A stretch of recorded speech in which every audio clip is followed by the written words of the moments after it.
දෙවියන් වහන්සේට ස්තුති කරනවා. නැවත වතාවක් මේ ඉරිදා උදෑසන ඔබගේ නිවසට දෙවියන් වහන්සේ මට එන්න දීලා දෙන කරුණාව නිසා ස්තුති කරනවා.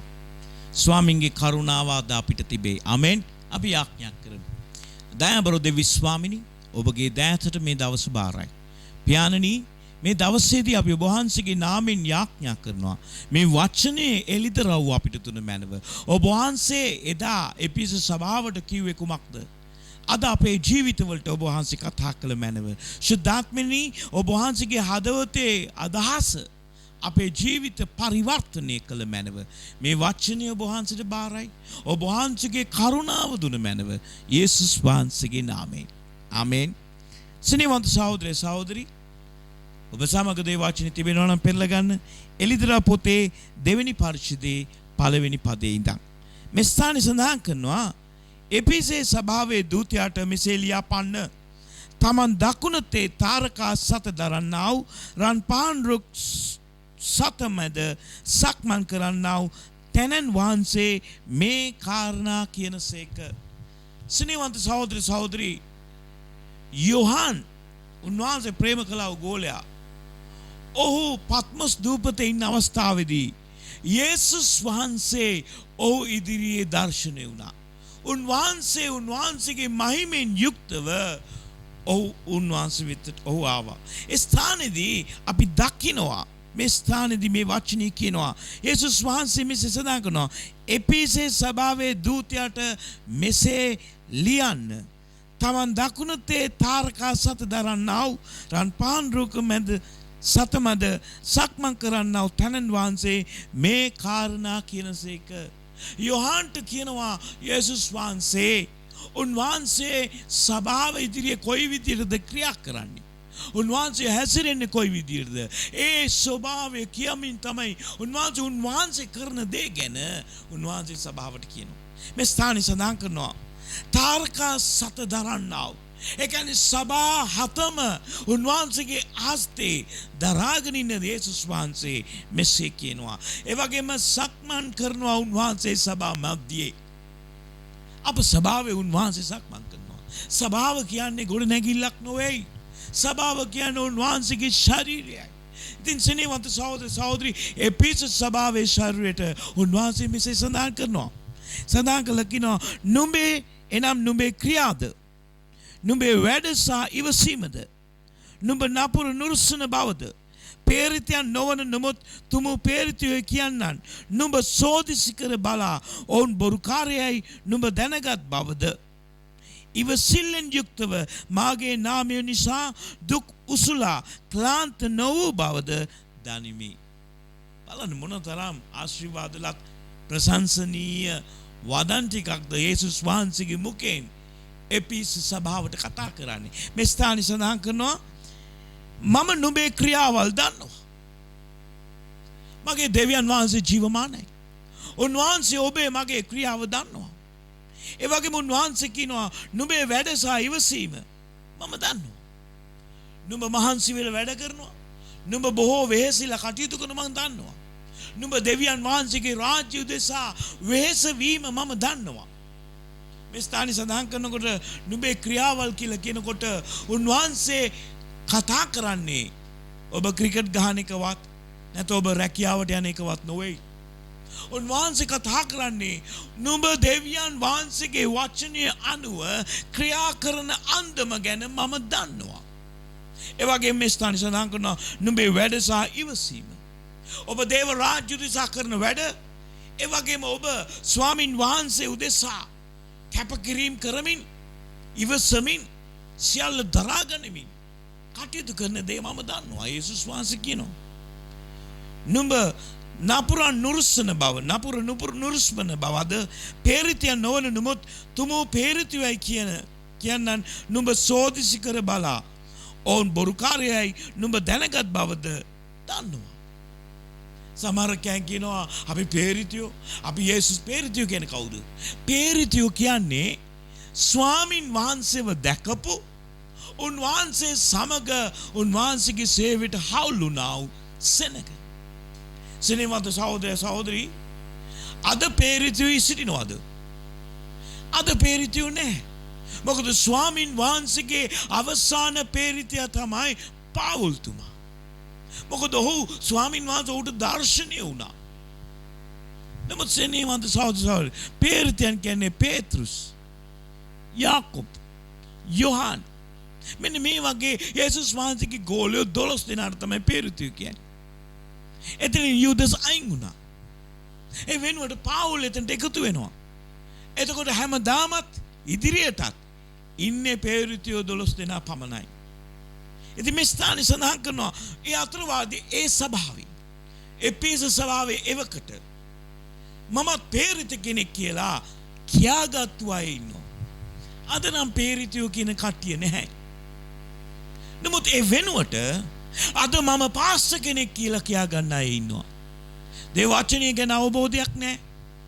දෙවියන් වහන්සේගේ කැඳවීම පාස්ටර් කෙනෙක් වෙනුවට නැත්නම් සභා පාලකවරයෙක් වීමට කැඳවීමක් තියෙනවද කියලා අපි දන්නේ නැහැ. එක්ක ජීවිතකම නිසා. නැත්නම් අනිත්‍යයන් කරන නිසා. එහෙම නැත්නම් ඔවුන් දකින්නවා මේ තුල යම් වරප්‍රසාද තියෙනවා කියලා. නවසෙනිවන්ත සහෝදර සහෝදරි. පාස්ටර් කෙනෙක් කියන්නේ අම්මා කෙනෙක්. එයා ප්‍රසව වේදනාවෙන් දරුවන් බිහි කරලා ප්‍රසව වේදනාවෙන් දරුවන් බිහි කරලා ඒ දරුවන්ව නඩුවත් කරගෙන හදවතේ උස්ලාගෙන ඉන්න කෙනෙක් නම් අන්න එවැනි හදවතක් තමයි පාස්ටර් කෙනෙකුට තියෙන්නේ. ඒ සමහර කෙනෙක් හිතනවා පාස්ටර්ස්ලා ආශිර්වාදලත් ජීවිත ගත කරන්නේ. ඔවුන් ආශිර්වාදලත් ගමන් කරන්නේ. එම නිසා මම පාස්ටර් කෙනෙක් වෙන්න ඕනි කියලා. සමහර කෙනෙක් දෙවියන් වහන්සේගේ වැඩිමාල්ලන්ගෙන් අත තබා ගත්තේ නැතුව තමුම්ම පේරිතෙක් කියාගෙන නැත්නම් අද කාලේ තමුම්ම පාස්ටර් කියාගෙන කටයුතු කරලා තියෙනවා. නමුත් නොදැනුවත්වම ඔවුන් සාතන්ගේ ක්‍රියාවන් සම්පූර්ණ කරමින් දෙවියන් වහන්සේගේ වචනට පටහැනිව කටයුතු කරනවා. මේ ස්ථානයේ සඳහන් කරන තුන්වෙනි පදේ නුඹ මේ අයව හඳුනාගෙන මේ අය බොරු කාර්යයන් කියලා අවබෝධ කරගත්ත නිසා යේසුස් වහන්සේ කැමතිලු. බලන්න ස්වාමින් වහන්සේ සභාව දීලා අහක බලාගෙන නැහැ. උන්වහන්සේ සභාව ගැන සෝදිසියෙන් ඉන්නේ. උන්වහන්සේ ඔබ මම ගැන සෝදිසියෙන් ඉන්නේ. උන්වහන්සේ අපේ ක්‍රියාව ගැන සෝදිසියෙන් ඉන්නේ. ඉතින් එලිදර පොතේ එපිස සභාවට උන්වහන්සේ මෙසේ සඳහන් කරනවා. එනම් මම නුඹේ ක්‍රියාවන් දන්නවා. I know your deeds. ඒ කියන්නේ ඔබ කරන විදිය. මේ ස්ථානේ නුඹේ ක්‍රියා කියලා අදහස් කරනකොට වැදගත් වෙන්නේ ඔබ අතින් කරන දේ කටින් කරන දේට වඩා ඔබගේ හදවතේ චේතනාව මම දන්නවා. ඔබ මොන අභිප්‍රායක් කරගෙනද මොන දේ කරන්නේ? දේව වචනය අභිප්‍රාය කරගෙන වචනය තියෙන නිසා ස්වාමින් වහන්සේ උදෙසා උන්වහන්සේගේ රාජ්‍ය උදෙසා උන්වහන්සේගේ වචනය උදෙසා ඔබ කටයුතු කරනවා නම් දෙවියන් වහන්සේ ඔබ ගැන ප්‍රසන්නයි. නමුත් ඔබගේ යටිසිතේ වෙන වෙන ආකල්පම තියාගෙන ඔබ කටයුතු කරනවා නම් මතක තබා ගන්න උන්වහන්සේ දන්නවා. ඉතින් මේ ස්ථානයේ එපිසවරුන්ට උන්වහන්සේ කියනවා මම නුඹේ ක්‍රියාවල්ද නුඹේ වැඩ සහ ඉවසීම. මේ ස්ථානයේ සඳහන් කරනවා වැඩ සහ ඉවසීම කියන්නේ ඔබගේ විනය. ඔබ මහන්සි වෙනවා, ඔබ කැප වෙනවා. දේව රාජ්‍ය උදෙසා ඔබගේ මුළු හදවතම යොදලා තිබෙනවා. මේක තමයි උන්වහන්සේ එපිස සභාවට කියන්නේ. ඒ වගේම මේ ස්ථානයේ ඔව් විනයානුකූලව හසුරුව ගන්නවා. ඩිසිප්ලින් කරගෙන තියෙන ඔහුගේ ජීවිත ගමන. මම දේව දරුවෙක්. ඒකයි මේ සඳහන් කරන්නේ නුඹගේ වැඩ සහ ඉවසීම. මම දේව දරුවෙක්. දේව වචනට ඔබින ලෙස මම ජීවත් වෙන්න ඕනේ. දේව වචනට ඔබින ලෙස මං හැසිරෙන්න ඕනේ. දේව වචනට ඔබින ලෙස මම කතා කරන්න ඕනේ. මේ ලෝකාකාරයට නොවේයි මම කතා කරන්න ඕනේ. මේ ලෝකාකාරයට නොවේයි මම හැසිරෙන්න ඕනේ. දේව වචනයට අනුවයි මම ගීරිද කතා කරා වගේ. සිත අලුත් කරගැනීමෙන් අන්‍යාකාරයත් එක් වෙන්නේ. මේ ලෝකෙට සමාන නොවි. ඉතින් ස්වාමීන් වහන්සේ කියනවා නම් මම නුඹේ වැඩ සහ ඉවසීම කියලා. ඒ කියන්නේ ඔබ ඩිසිප්ලින් පුද්ගලෙක්. එහෙම නැත්නම් ඔබ විනයානුකූලව ඔබ හසුරගෙන වචනය අනුව. එපිස සභාවෙන් උන්වහන්සේ දැක්ක යහපත ගැන උන්වහන්සේ ප්‍රශංසා කරා. මේ උදාහරණ මම අහනවා. ඔබේ සභාව ඔබගේ තුල මේ දේ යේසුස් වහන්සේ දැකලා උන්වහන්සේට ප්‍රශංසා කරන්න පුළුවන්ද? එපිස සභාව හඳුන්වන එපිස සභාව කියලා. මේ ස්ථානයේ සඳහන් කරනවා එපිස සභාවේ දූතයාට මෙසේ ලියන්න. අද කාලේ කිව්වොත් පිළියන්දල සභාවේ දූතයාට මෙසේ ලියන්න කියලා කියන්නේ දූතයා කියන්නේ දේවදාසයාට. මෙසේ ලියන්න. නුඹේ සභාව නුඹේ සෙනගගේ ක්‍රියාව මම දන්නවා. නුඹේ වැඩ සහ ඉවසීම කියන්නේ නුඹගේ ඒ අදිෂ්ඨානකම දෙවියන් වහන්සේගේ වචනය අනුව ජීවත් වීම දෙවියන් වහන්සේගේ වචනය අනුව හැසිරීම මේ දේවල් මම දැක්කා මම දන්නවා. මොන තාඩන පීඩනාවක් ඉවසගෙන වචනේ රැක්ක ඔබ මේ විදිහට ලියුමක් කියනවා මමත් හරි සන්තෝෂයි. සෙනෙහවන්ත සහෝදරයා ඔබත් සන්තෝෂ වෙන්න ඕනේ එවැනි ලියුමක් ලබන්න. එයි ඒකට හේතුව මේ ස්වාමී යේසුස් වහන්සේ අපේ ගැලුම්කාරයාණු අපේ නිර්මාතෘවරයා අපේ කර්තෘවරයාණු ප්‍රශංසා කරන ස්වභාව ගැන. හලෙලූයා. ඊට පස්සේ මොකද කියන්නේ? නුඹේ ක්‍රියාවල් ගැනද නුඹේ වැඩ සහ ඉවසීමද මම දන්නවා. ඊට පස්සේ කියනවා නුඹ නපුරන් නුරුස්සන බවද. ඒ කියන්නේ වැරදි කරන මිනිසුන්ව රංගපාන මිනිසුන්ව දිලිසෙන්න හදන මිනිසුන්ව ඔබ නුරුස්සන බව මම දන්නවා. මේ ස්ථානයේ සඳහන් කරනවා පේරිතියන් නොවන නමුත් තුමු පේරිතිවයි කියන්නේ.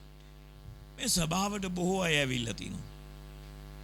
පාස්ටර්ස්ලා කියාගෙන ආපු අය ඉන්නවා. පාස්ටර්ස්ලා වෙසින් ක්‍රියා කරපු අය ඉන්නවා. නමුත් මගේ සහෝදරය සහෝදරී ජෙනුයින් දෙවියන් වහන්සේගේ දිව්‍යමය කැඳවීමක් තෝරා ගැනීමක් නැත්නම් මේක කරන්න බෑ. දැන් මම අවුරුදු 33ක් සභා පාලකවරයෙක් හැටියට ඉන්නවා. සැබවින්ම මේක දෙවියන් වහන්සේගේ කැඳවීමක් නොවෙන්න මම 33ක් පාස්ටර් කෙනෙක් හැටියට ඉන්නේ නැහැ. මට ඕන තරම් ප්‍රශ්නාව බාධකාව. ඉහළ තේරීමක් නිසායි තාමත් මම ඉන්නේ නැතුව මගේ හැකියාව නිසා නෙමෙයි. එහෙනම් මගේ සහෝදර සහෝදරි ඔබටත් මටත් කැඳවීමක් තියෙනවා නම් දෙවියන් වහන්සේගේ සේවකයෙක් වෙන්න.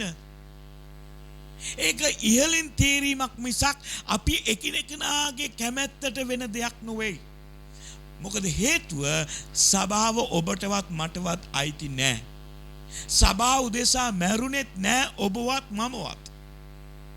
එම නිසා මේක ක්‍රිස්තුස් වහන්සේගේ සභාව මැරුණෙත් උන්වහන්සේ මේ සභාවේ උදෙසා මලුන්ගේ නැගිට්ටෙත් උන්වහන්සේගේ නාමය නිසායි අදත් අපි ජීවත් වෙන්නේ.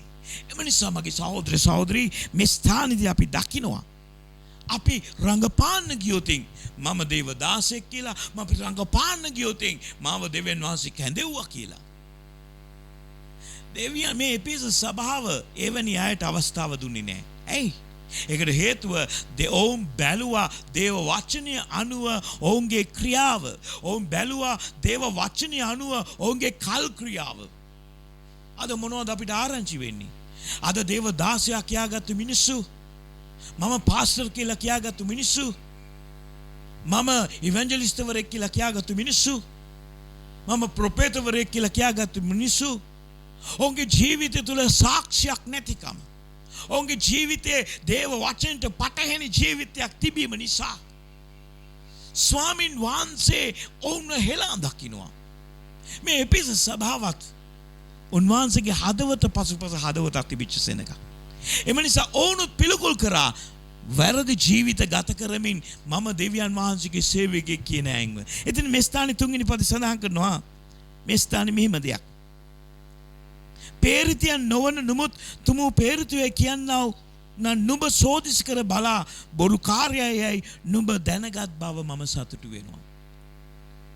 සිනීවන්ත සහෝදර සහෝදරී අද සභාවල මිනිස්සු බොහෝ පාලකවරු පස්සේ යනවා. බොහෝ හස්කම් පස්සේ යනවා. බොහෝ ඉගෙන්වීම් පස්සේ යනවා. නමුත් මගේ සහෝදර සහෝදරී දේව දාසෙක් කියලා මිනිස්සු පිළිගන්නවා නම් ඔවුන් කැමරා එකක් ඉදිරිපිට හරි නැත්නම් දේව මෙහෙයක හරි පැය 2යි නැත්නම් 3යි ඔවුන් හිටගන්නේ. නමුත් ඔවුන්ගේ ඊට පස්සේ ජීවිතේ කොයි ආකාර ජීවිතයක්ද? මේ එපිස සභාවේ මිනිස්සු මේක හොඳට හොයාගත්තා. ඕනේ පිස සභාවේ සේවය කරන ගමන් ඔවුන් සභාවේ ඉන්න ගමන් ඔවුන් ඒක හොඳ ආකාරයෙන් අඳුනගත්තා. දේවන් වහන්සේගේ වචනට පටහැන ජීවිත නම් ඔවුන්ගේ තිබෙන්නේ මොවුන් දේවදාසු නෙමෙයි කියලා ඔන්න එකට යේසුස් වහන්සේ කැමති වුණා. ඒක දැනගන්න නම් කෙනෙක් ගියා බලලා විමසන්න නම් ඔබට දේව වචනේ තියෙන්න ඕනේ. ඔබ වචනේ කියවන්නේ නැත්නම් ඔබ වචනේ මෙනෙහි කරන්නේ නැත්නම් ඔබ කොහොමද දන්නේ වචනේ තියෙන නීති රීති? ඔබ කොහොමද තව කෙනෙක්ව හඳුනගන්නේ මේ කෙනා දෙවියන් වහන්සේගෙන්ද නැද්ද කියලා? එම නිසා සභාව ඔබ දේ වචනේ කියවීම ඉතා වැදගත්. වචනේ තුල සිටීම ඉතා වැදගත්. ඒ වගේම සඳහන් කරනවා තුන්වෙනි පදේ ඉවසිල්ලෙන් යුක්තව මාගේ නාමය නිසා දුක් උසුලා ක්ලාන්ත නොවූ බවද දනිමි.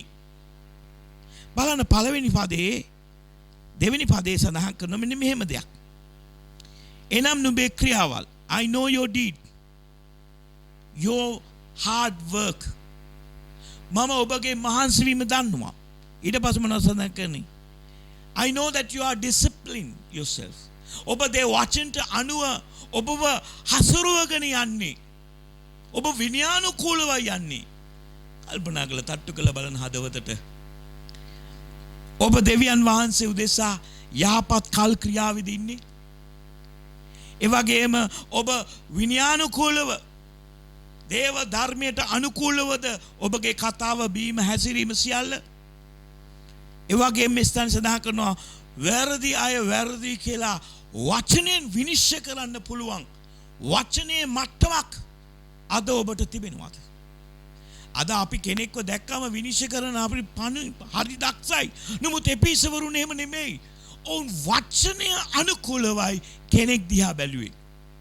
ඔබ වචනය අනුකූලව බලනවා නම් ඔබ පව් කරන්නේ නැහැ. නැත්තම් ඔබ විනිශ්චයකාරී. ඔවුන් වචනය අනුව බලපු නිසා වචනය අනුව ඔවුන් බලන නම් ඔවුන් දේව ධර්මයේ ගැන අවබෝධයක් තියෙනවා. They know their doctrines.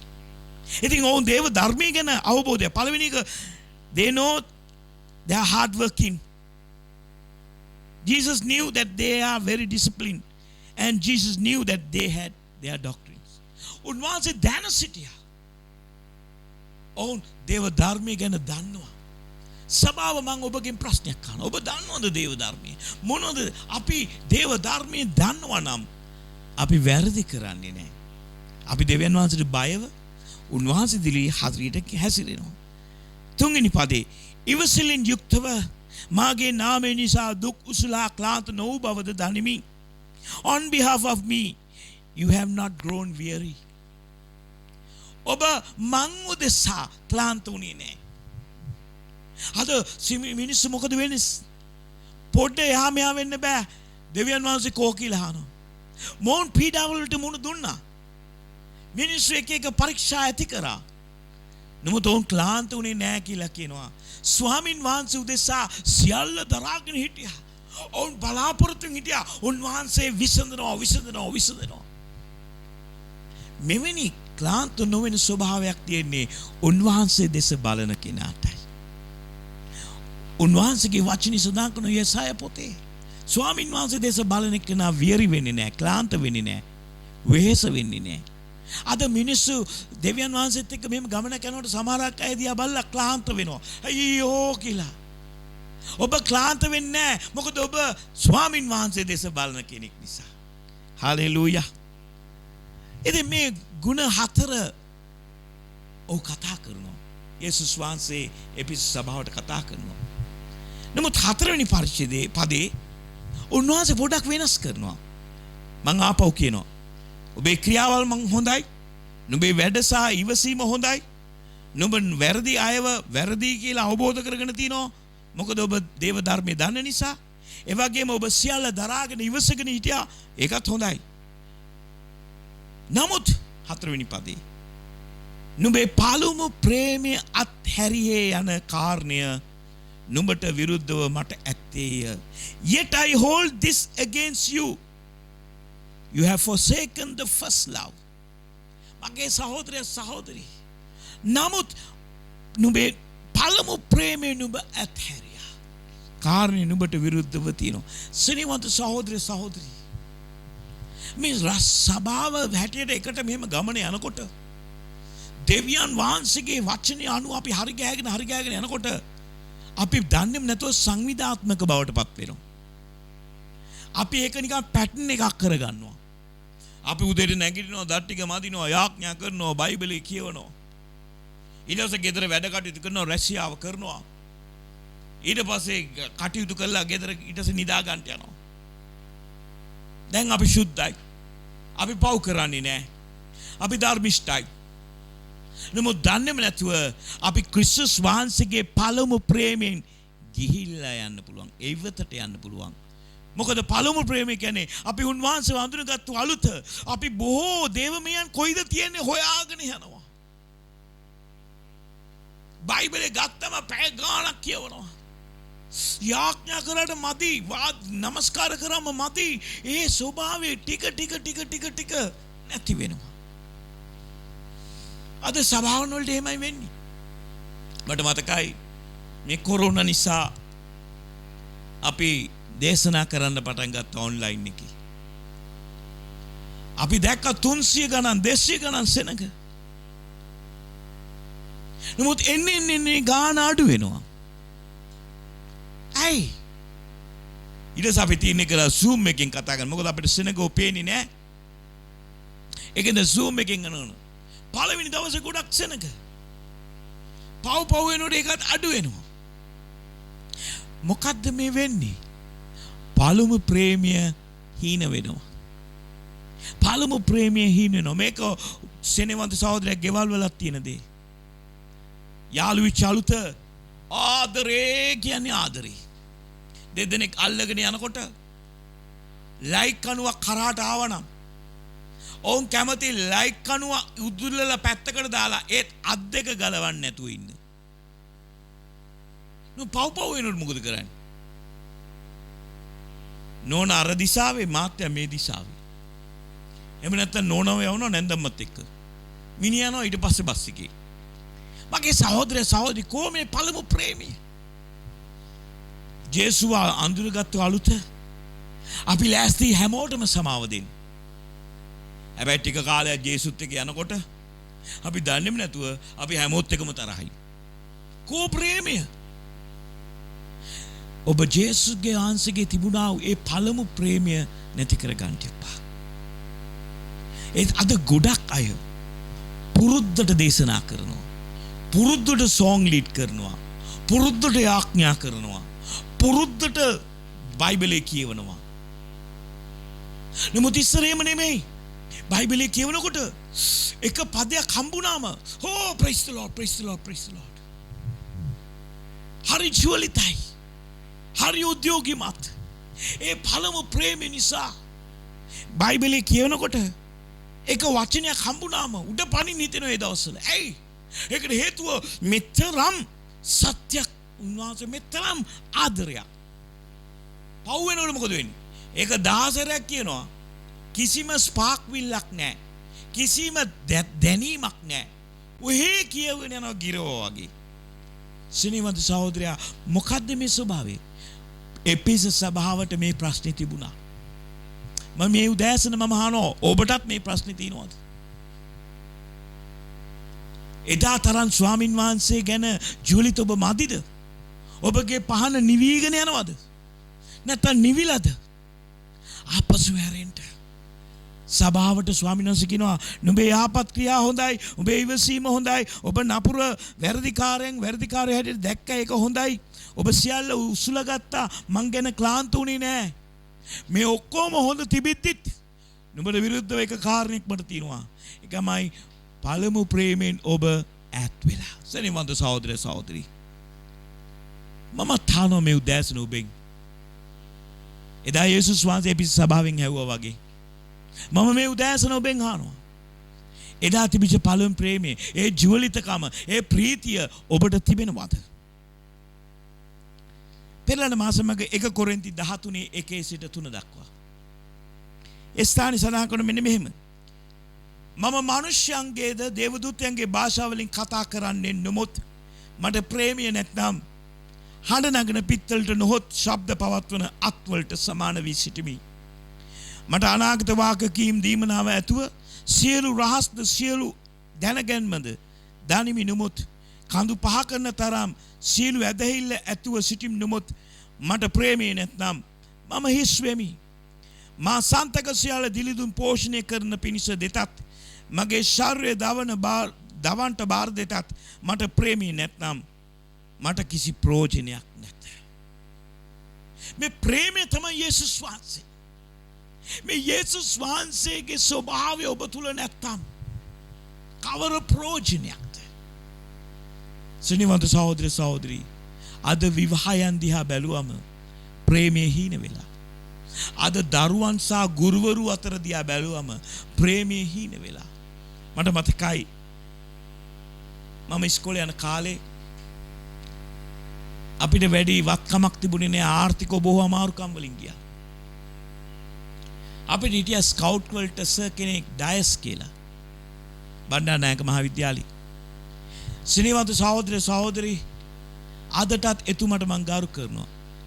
ඒ දවස්වල ඒ ඩයස් කිව්වා ස්කවුට් කරන සියලුම ශිෂ්‍යයන්ට බැංකු පොතක්, ඒ දවස්වල තැපැල් කන්තරුවේ තමයි පොත හදන්නේ. එතකොට ඒ බැංකු පොතක් හදාගන්න කියලා. මටත් මගේ අයියටත් බැරි වුණා. මොකද අපි ගාව රුපියල් 10ක් තිබුණේ නැහැ. අපි බොහොම අමාරුකම් වලින් යන්නේ. බොහෝ හිඟකම්. ඉතින් අපි හැමදාම පිටිපස්සේ ගිහිල්ලා වාඩි වෙනවා. මොකද සර් අහනවා පොත හදාගත්තද? පොත හදාගත්තද? හැමදාම මම පිටිපස්සේ ගිහිල්ලා වාඩි වෙනවා. දවසක් ඉස්කෝලේ ඉවරලා එනකොට ඒ ඩයස් කිව්වා, ඇන්ටන් මොකෝ පස්ස ගහන්නේ? කෝ පොත? ටිකක් කල් දෙන්න සර්, මම මේක කරලා දෙන්න ටක් ගාලා. ඔබ දන්නවද වැඩක්? මගේ නමටයි මගේ අයියේ නමටයි රුපියල් 10ව දෙකක් දාලා එතුමම නම් රෙජිස්ටර් කරලා පොත් දෙකක් හදාගෙන ගෙනල්ලා ඊට පහුවෙන්දා කට්ටිය කිව්වා සර් ඇන්ටන්ට නෑ. කවුද කියන ඇන්ටන්ට නෑ කියලා? මේ තියෙන ඇන්ටන්ගේ පොත. එදා තමයි මමත් දැනගත්තේ මටත් පොතක් තියෙනවා කියලා. අන්න ප්‍රේමී ගුරුවරු. අද ඒව හම්බෙනවද? මගේ සිනේවන්ත සහෝදරයා දැන් මට 55යි. අදටත් මට මතකයි එතුමා කරපු ඒ උතුම් ක්‍රියාව. සිනේවන්ත සහෝදරයා, අද ගුරුවරු කරපු දේවල් ඒ දරුවන්ට නැත්නම් ඒ ශිෂ්‍යයන්ට මතකද? අද කාලේ ප්‍රේමේ හීන වෙලා. අද පුරුෂයාගේ කැපකිරීම පවා අමතක කරන භාර්යාවෝ ඉන්නවා. භාර්යාවන්ගේ කැපකිරීම පවා අමතක කරන පුරුෂයෝ ඉන්නවා. අද දේව දාසයාගේ කැපකිරීම පවා අමතක කරන ඇදලිවන්තයෝ ඉන්නවා. අද ඇදලිවන්තයන්ගේ දක්වපු ඒ ආදරේ කරුණාව අමතක කරපු දේව දාසයෝ ඉන්නවා. මේ සියල්ලට වඩා අප වෙනුවෙන් දිවි පිදුවා වූ යේසුස් වහන්සේ කළා වූ ඒ ගැදුන් ගැලවීම අමතක කරලා යක්ෂයාගේ ක්‍රියාවල යෙදෙන ප්‍රේමී හීන විච්ච සෙනගක් අද ඉන්නේ. එම නිසා අපි හැරිලා එමු උන්වහන්සේ වෙතට. මේ පිසවරුන්ට ස්වාමින් වහන්සේ කියන්නාසේ අද ඔබටත් ස්වාමින් වහන්සේ කියනවා ඔබේ ප්‍රේමය හීන වෙලා. එම නිසා හැරිලා එන්න. ඔබ අනිත් ඒවා ඔක්කොම හොඳට තිබුණත් ඔබට විරුද්ධව මේ කාරණේ මට තියෙනවා. හැරිලා එන්න. පස්වෙනි පදේ බලමු. එළිදරව් 2:5. එබැවින් නුඹ වැටි සිටින්නේ කොතනදයි? සිහිකොට පශ්චාත්තාපව පළමු ක්‍රියාවන් කරන්න. නැතොත් මම නුඹ ළඟට ඇවිත් නුඹේ පශ්චාත්තාපේ නොවනවා නම් නුඹේ පහන් රුක සුවකීය ස්ථානයෙන් ආක් කරන්නෙමි. මගේ සහෝදරයා, උන්වහන්සේ පොඩි තර්ජනයක් කරනවා. උන්වහන්සේ පොඩ සැරට කියනවා එබැවින් නුඹ වැටි සිටින්නේ කොතනද? අද සමහරක් අය වැටිලා. අද සමහරක් අය පාපෙට වැටිලා.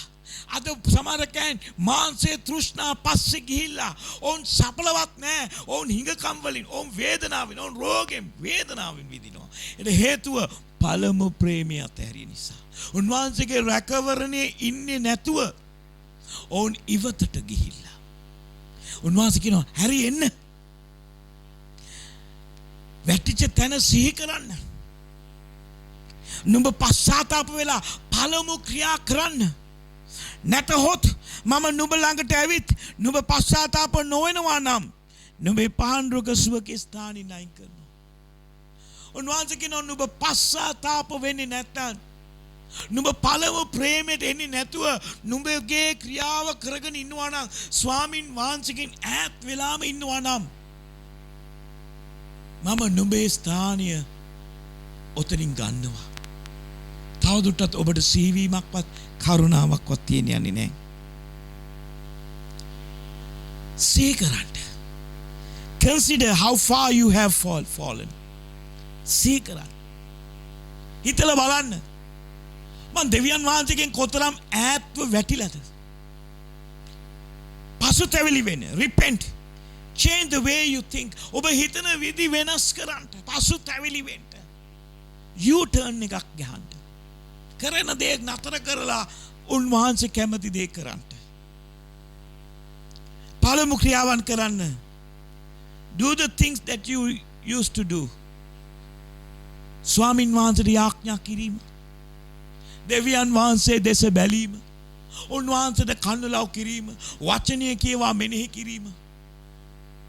අද සමහරක් ඇන්ගේ බයිබල් වල මකුළු දැල්. අද සමහරක් ඇන්ගේ බයිබල් වල ඩස්ට් එක. ඒ හේතුව දැන් කොරෝනානේ.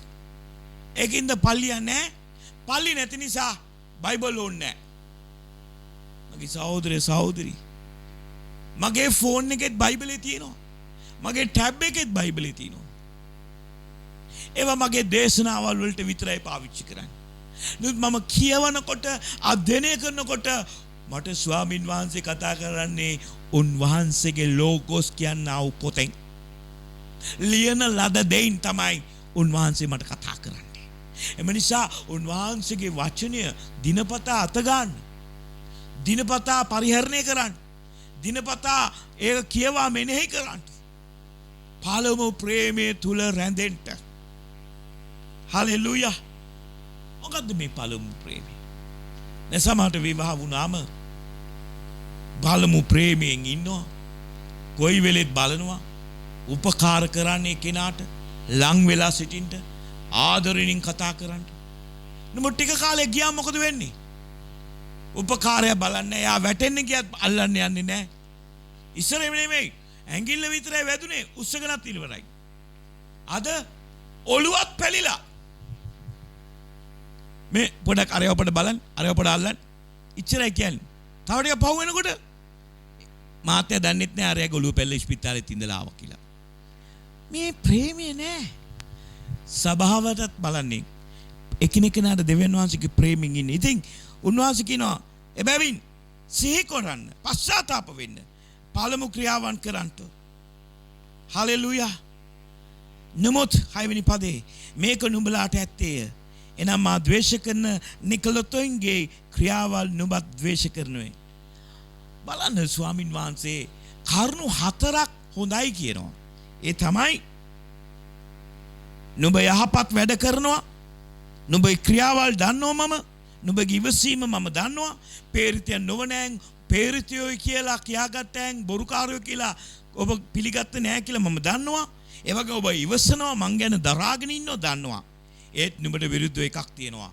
ඒ තමයි නුඹ පළමු ප්‍රේමයෙන් ඈත් වෙලා. ආයෙත් අන්තිමට උන්වහන්සේ කියනවා 6 වෙනි පදේ තව එක කාරණයක් තියෙනවා. මම ඒ ගැන සන්තෝෂයි. මොකද ඔබ නිකලොයිතින්ගේ ක්‍රියාවන් ප්‍රතික්ෂේප කරනවා. මොකද්ද මේ නිකලොයිතින්ගේ ඉගැන්වීම? නිකලොයිතින්ගේ ක්‍රියාව. නිකලොයිතින්ගේ ක්‍රියාව තමයි දැඩි පාලනයෙන් යුක්තව සෙනග හැසිරීම. නැත්නම් සමහරක් අපේ ඉන්නවා සමහරක් සභාවල මිනිස්සු ඉන්නවා ඒගොල්ලෝ දැඩි පාලනයෙන් සෙනගව හසුරුවන්නේ. ස්වාමින් වහන්සේ කවදාවත් දැඩි පාලනයෙන් නෙමෙයි. උන්වහන්සේ ප්‍රේමණීය ඉන්දියරෙක්. උන්වහන්සේ අපව කැඳෙව්වේ ප්‍රේමෙන් යුක්තව සෙනගව හසුරුවන්නට. සමහරක් විට මේ මුරණ්ඩු අකීකරු බැටළුවෝ ඉන්නවා. ස්වාමින් වහන්සේ ඒගොල්ලන්ට එක්ක ක්‍රියා කරන අන්දම මේ වචනේ කියලා තියෙනවා. සමහර කෑන් පටන් ගත් වෙලේ නම් ඉවර වෙනකම්ම ඔවුන්ගේ වැඩේ දඬුවම් කරන එක, විපත්ති දෙන එක, තදින් කතා කිරීම. ස්වාමින් වහන්සේ ඒකට කතොල්ලා නැහැ. මේක නිකලොයින්ගේ ඉගැන්වීමක්. නිකලොයින්ගේ ඉගැන්වීම තමයි පාලනය කිරීම. සෙනෙහවන්ත සහෝදර සහෝදරි ස්වාමින් වහන්සේ අපව කැඳෙව්වේ ඔවුන්ට උපස්ථාන කරන්නට, සේවය කරන්නට, ප්‍රේමයෙන් නොසවන්නට. නැතුව ඔවුන් පාගන්ටවත්, මෙරිකන්ටවත්, දඬුවම් දෙන්නටවත් නොවේ. එම නිසා ස්වාමින් වහන්සේගේ වචනේ තියෙන විදියට අපි පරිස්සම් වෙන්න ඕනේ. පෙරලන මා සමග 3 වෙනි යොහන් 1:9-11 මම සභාවට මදක් ලියා එවෙමි. නමුත් ඔවුන් අතරේ ප්‍රධාන කොට කැමති දියත්‍රොස්ගේ අප පිළිගන්නේ නැත. ඉන්නිසා මම ආවොත් ඔහුට විරුද්ධව දුෂ්ට වචන දොඩවමින් කරන ක්‍රියාවල් සීකරවන්නෙමි. ඔවුන් එයින තෘප්තියට නොපැමිණෙන සහෝදරයන් පිළි නොගෙන පිළිගන්ට කැමති වූවන් වලක්වා සභාවෙන් ඔවුන් පහ කරන්නේය. ප්‍රේමවන්තය නපුර නොව යහපත ආදර්ශ කොට ගන්න. යහපත්කම් කරන්නා දෙවියන් වහන්සේගෙන්නේ, නපුරු කරන්නා දෙවියන් වහන්සේ දුටුවේ නැත. මේ 3 වෙනි යොහන් පොතේ 1:9 පදින 11 පදයට මේ ස්ථානයේ යොහන් තුමාම ලියනවා. ඔව් කියනවා මේ ස්ථානයේ ඉන්න මේ මිනිස්සයා දියත්‍රොස් අපි පිළිගන්නේ නැහැ. ඒට හේතුව ඔවුන් නපුරෙන් තමයි, දරදඬුකමෙන් තමයි සෙනගව පාලනය කරන්නේ. ඔව් කියනවා මෙන්න මේ මම ආවොත් ඔහුට විරුද්ධව දුෂ්ට වචන දොඩවමින් කරන ක්‍රියාවන් සිහි කරවන්නෙමි. ඔව් දුෂ්ට වචන වලින් තමයි මිනිසුන්ව පාලනය කරන්නේ. නිකලොතෙන්ගේ ඉගැන්වීම දැඩි ආකාරයක් තියෙනවා. දුන් මේ ස්ථානේ පෙන්නනවා ක්‍රිස්තුස් වහන්සේගේ ඉගැන්වීම ප්‍රේමෙන් සහ දයාවෙන්. ඉතින් මගේ සහෝදර සහෝදරි අපි අතර නායකයෝ ඉන්නවනම් ඒ නායකයා ප්‍රේමෙන් සහ දයාවෙන් කටයුතු කරන්න ඕනේ. නමුත් අපි දැඩි විදියට හසුරුවන්ට යනවා නම් සෙනගව ඒක නිකලොතෙන්ගේ ඉගැන්වීම කියලා සමහරට ඔබ දන්නෙත් නැතුව ඇති. නමුත් බයිබලයේ කියනවා මම ඒක ද්වේෂ කරනවා. ඉතින් මගේ සහෝදර සහෝදරි එපිස සභාවට ස්වාමින් වහන්සේ මේක තමයි කිව්වේ. ඔබ යහපත් හැසිරීමක්, යහපත් හෘද සාක්ෂියක් ඇතුව කටයුතු කරනවා. ස්වාමින් වහන්සේ ගැන ජීවිතයි මේ ඔක්කොම හොඳයි. හැබැයි ඔබට විරුද්ධ එක කාරණා තියෙනවා. පළමු ප්‍රේමය අතහැරියා.